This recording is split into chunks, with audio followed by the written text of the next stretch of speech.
Buenas noches, gracias por continuar conectados a la señal de Costa Rica Noticias. Soy Ernesto Rivera y estoy en vivo a las 8:05 de la noche. Hoy vamos a conversar sobre unos agentes microscópicos diminutos y letales que se han convertido en el tema del momento, los virus. ¿Qué son los virus?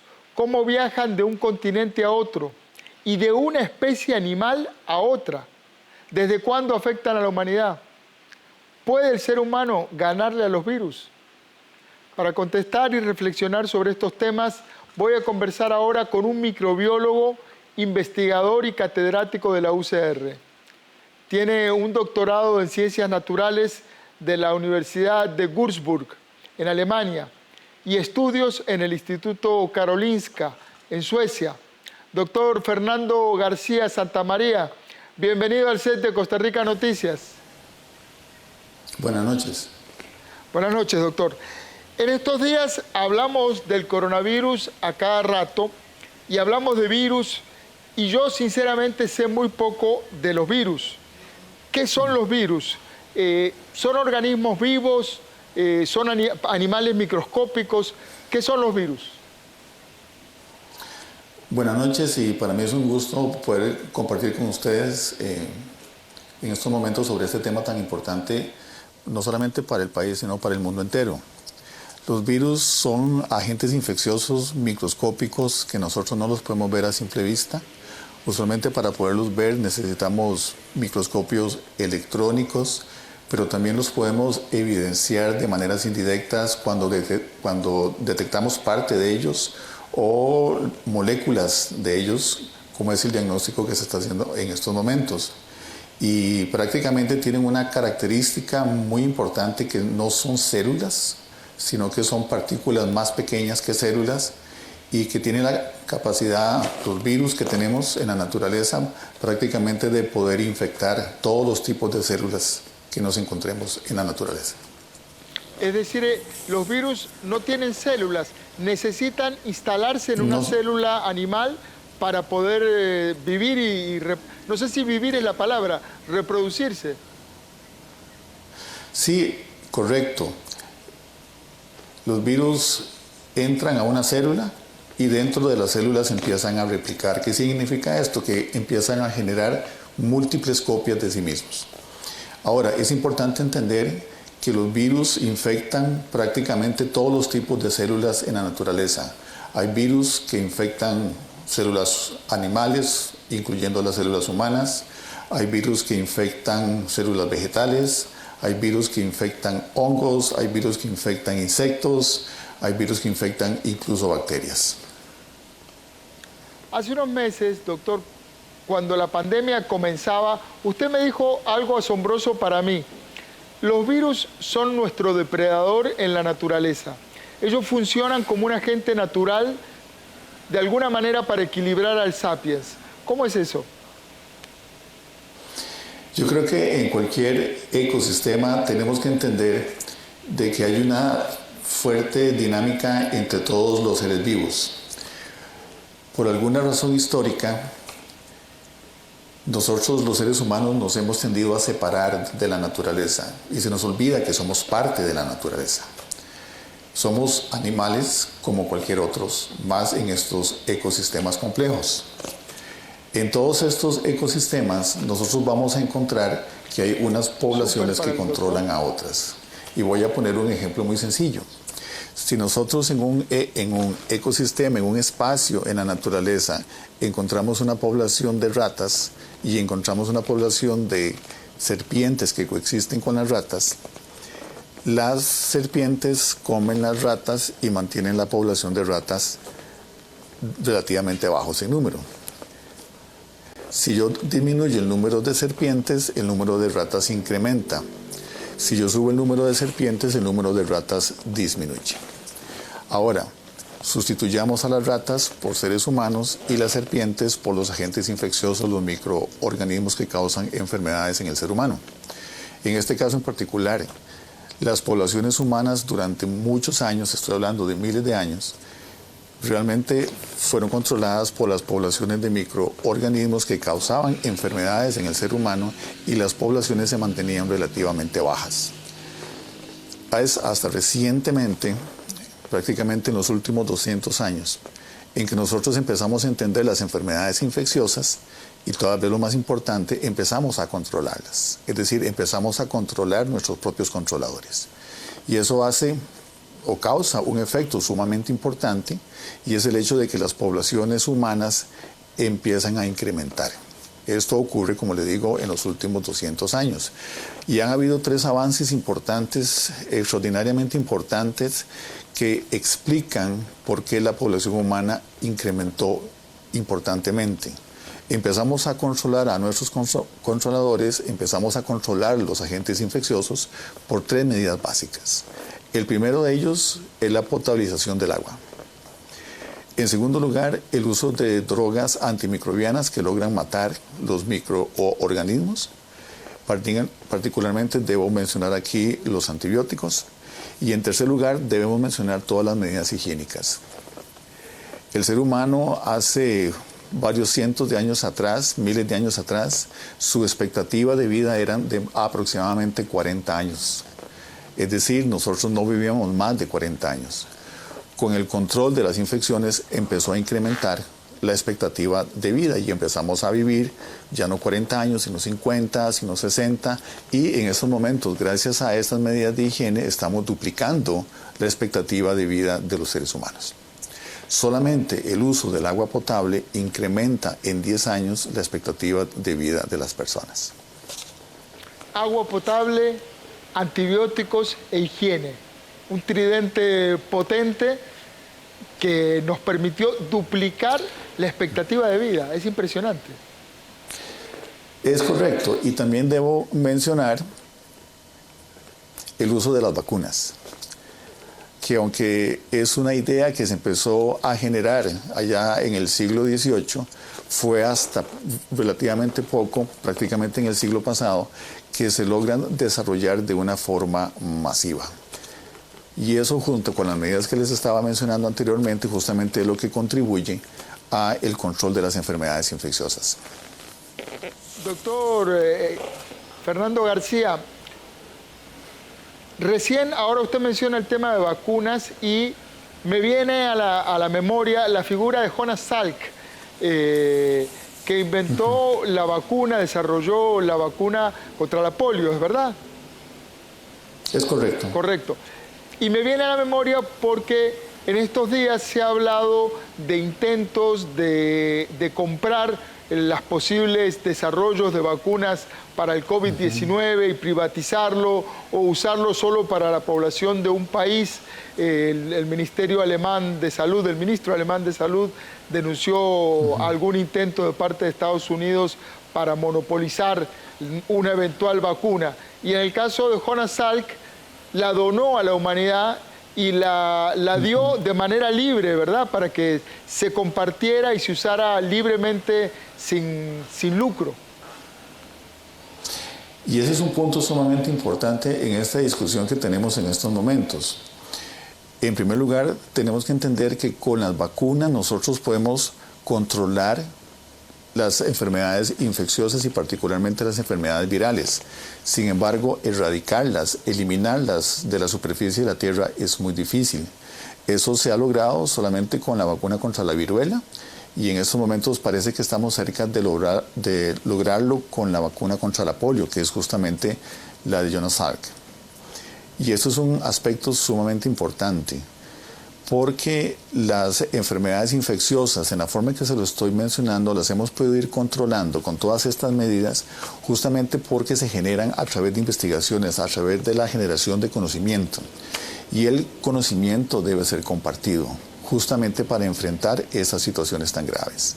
Afortunadamente, tengo entendido que hay varios grupos en estos momentos que están desarrollando diferentes formas de vacuna contra este coronavirus en particular. En esta semana justamente está empezando en Estados Unidos el primer ensayo contra este virus usando una vacuna. Con la pandemia del COVID-19, después vamos a volver porque hay mucha gente pendiente del desarrollo de esta vacuna, vamos a volver al tema. Con la pandemia del COVID-19, mucha gente cultiva teorías de la conspiración. ¿Cuán posible es que el COVID-19 haya sido provocado por algún laboratorio o por algún gobierno? ¿Cuán creíble es esa teoría de la conspiración? Vamos a ver, si yo quisiera encontrar un virus o una bacteria o cualquier otro tipo de microorganismo para usar como arma biológica, yo creo que lo más sencillo es buscarlo en el laboratorio más importante que tenemos, que es la naturaleza. Porque la naturaleza nos genera a nosotros una gran cantidad de diversidad de muchas formas distintas. Y es lo más sencillo. Yo puedo levantar en este momento, en donde me encuentro yo en el campus de la Universidad de Costa Rica, una piedra, y téngalo por seguro que yo voy a encontrar microorganismos nuevos que no han sido descritos. La diversidad microbiana que tenemos en la faz de la Tierra es realmente impresionante. Tenemos más bacterias, más virus y más microorganismos en general que seres humanos sobre la faz de la Tierra. Ahí es donde surgen principalmente los agentes infecciosos. De hecho, hoy se publicó en la revista Nature un estudio sumamente importante sobre el coronavirus que estamos discutiendo hoy, en donde se demuestra que no es un virus construido, que es un virus que justamente evoluciona a partir de otros virus existentes en la naturaleza. Importantísimo, interesantísima la respuesta. Vamos entendiendo que sí y que no. Justamente aportando de estos elementos racionales, estos días estamos insistiéndole al público, a la gente, a nuestros familiares, que se lave las manos con jabón, que se lave frecuentemente las manos con jabón. El lavado de manos, en el lavado de manos, el jabón elimina la parte externa de los virus. ¿Cómo es eso? ¿Qué es lo que, cómo actúa el jabón común, el jabón usual, con los virus?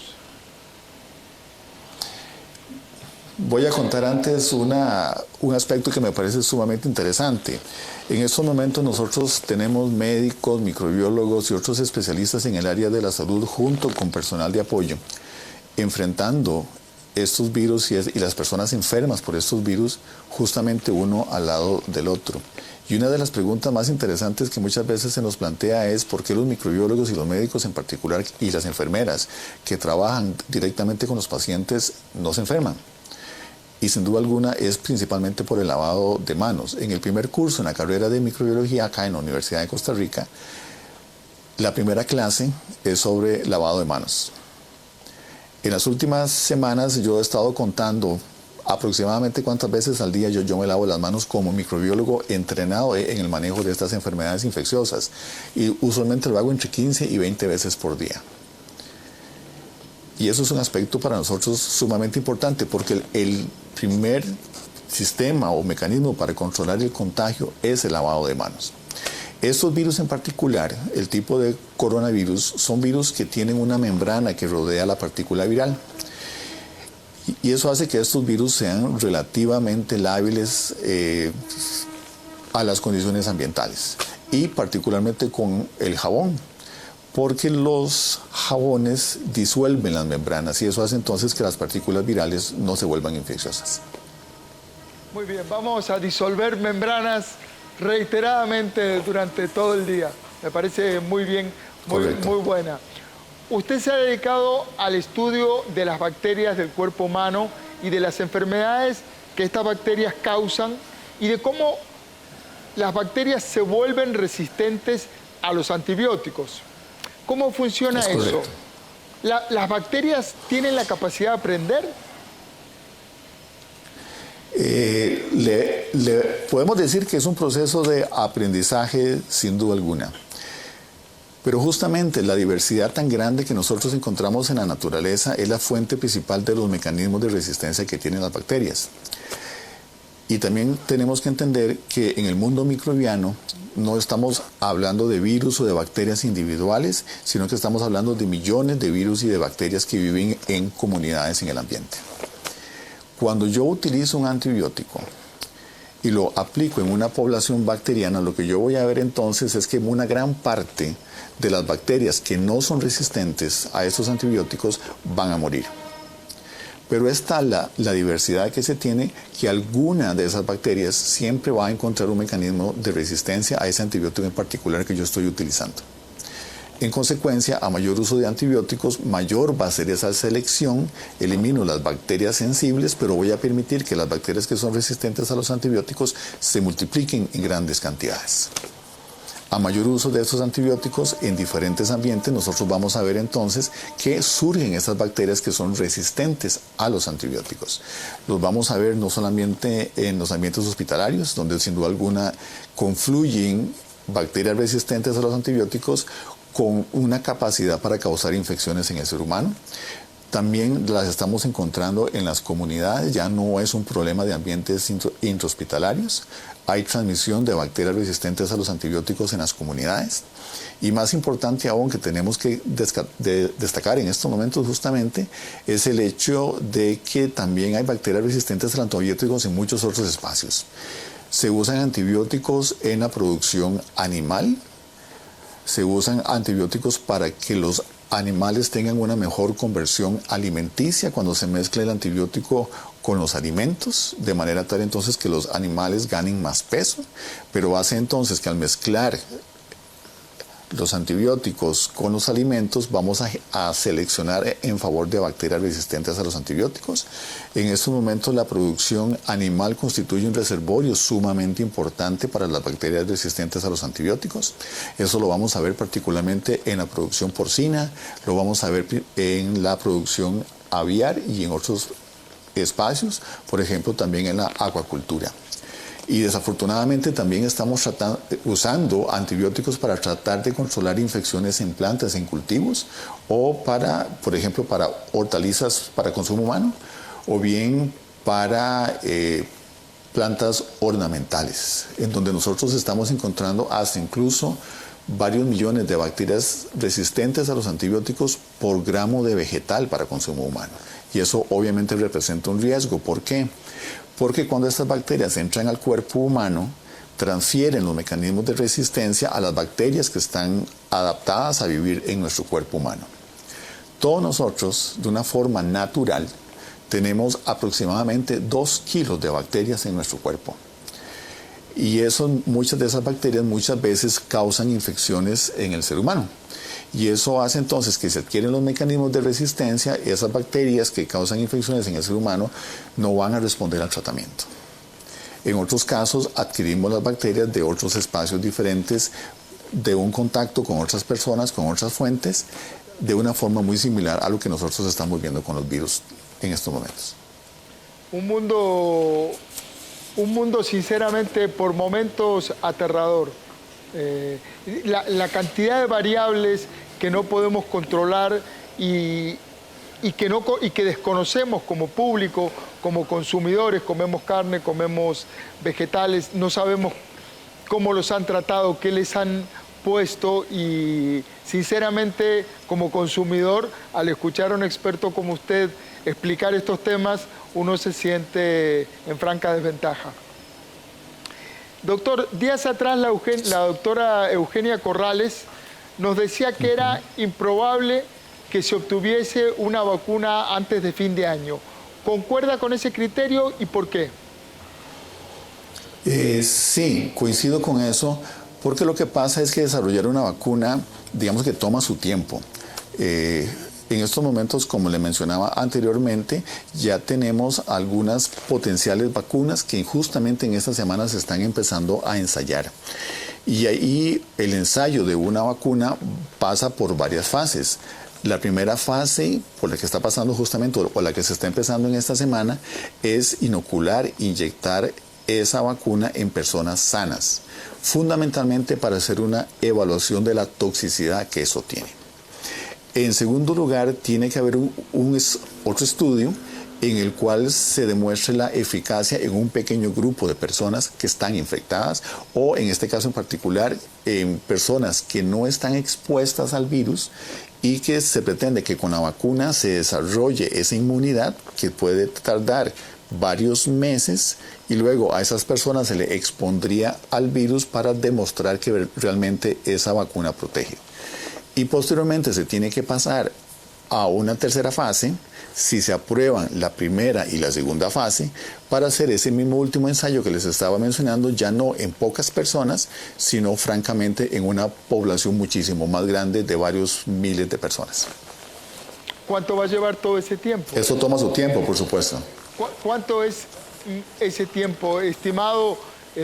¿Cuánto puede llevar desarrollar una vacuna? En el mejor de los casos, yo coincido con la doctora Corrales, si nos va bien con los ensayos que se estén realizando como parte de la humanidad, lo digo, posiblemente un año, por lo menos. Al menos un año. Nos llega una pregunta de un oyente, Gaby Pérez, nos dice, buenas noches, ¿se sabe cuánto tiempo después de que un virus respiratorio llega a un ser humano, esta persona puede empezar a contagiar a otras personas? Desde el momento en que el virus llega a una persona. Vamos a ver, eso varía obviamente del tipo de virus, el tipo de ruta de infección que se tenga, si entra por vías respiratorias, si entra por piel, si es que yo lo trago en el tracto digestivo, dependiendo de la dosis infectante que se tenga, es decir, cuántas partículas virales una persona va a ingerir o va a entrar en contacto. En el caso de estos virus respiratorios, ¿cuánto de estos virus nosotros vamos a inhalar? Vamos a la 9. Todos estos agentes infecciosos tienen lo que se conoce como una dosis infectante, que es la cantidad de partículas virales, en este caso, que se necesita que la persona inhale para que pueda iniciar el proceso infeccioso. Y también va a depender, sin duda alguna, de la condición inmunológica que tenga una persona. Entonces, en todo eso depende. Y en particular con los virus hay que destacar algo sumamente importante, y es que los virus son muy específicos del hospedero que van a infectar. Y eso depende mucho de que las células del cuerpo humano tengan un receptor para que ese virus específico se pegue. Han pasado en otras infecciones virales, por ejemplo, que las células del tracto respiratorio superior son las que tienen ese receptor y entonces causan una infección en el tracto respiratorio superior. Pero el receptor no se encuentra en células, por ejemplo, de la tráquea o de los bronquios o del parénquima pulmonar en los pulmones. Entonces el virus causa la infección en el tracto respiratorio superior, pero como no encuentra receptores en las células del tracto respiratorio inferior, no causa infecciones en las partes más bajas del tracto respiratorio. En este caso en particular, entonces, se sabe ya que estos receptores están distribuidos en las diferentes partes del cuerpo para COVID-19. Y entonces el virus infecta no solamente el tracto respiratorio superior, porque ahí están los receptores, sino que también infecta el tracto respiratorio inferior, porque ahí también están los receptores. Entonces todo eso varía de una persona a otra y de un virus a otro. Entonces en estos casos en particular, lo que se necesita para que la persona se vuelva contagiosa es que inhale una suficiente cantidad de virus para que se inicie el proceso infeccioso. ¿Por qué menciono esto? Porque el tracto respiratorio superior tiene mecanismos de defensa para eliminar las partículas infecciosas, sean virus o sean bacterias.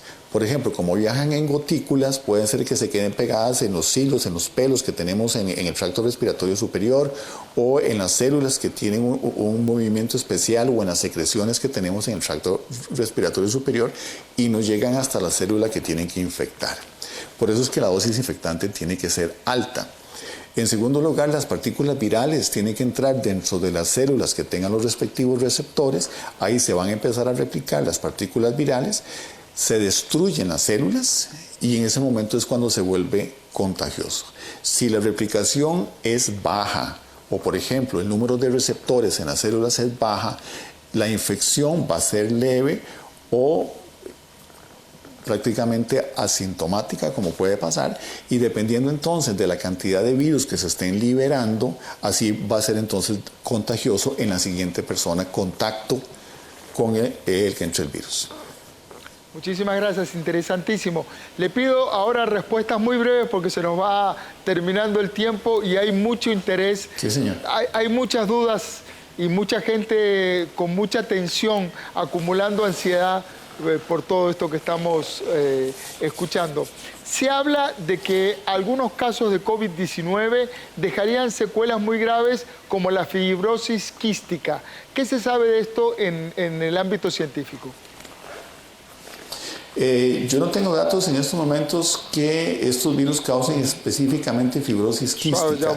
La fibrosis quística es una enfermedad genética que tiene que ver con un tipo de proteína que se encuentra en las células pulmonares, que son responsables del transporte de solutos a través de las membranas, y en esos pacientes que tienen fibrosis quística hay una deficiencia en esa proteína, de manera tal que las secreciones respiratorias tienden a ser muy viscosas.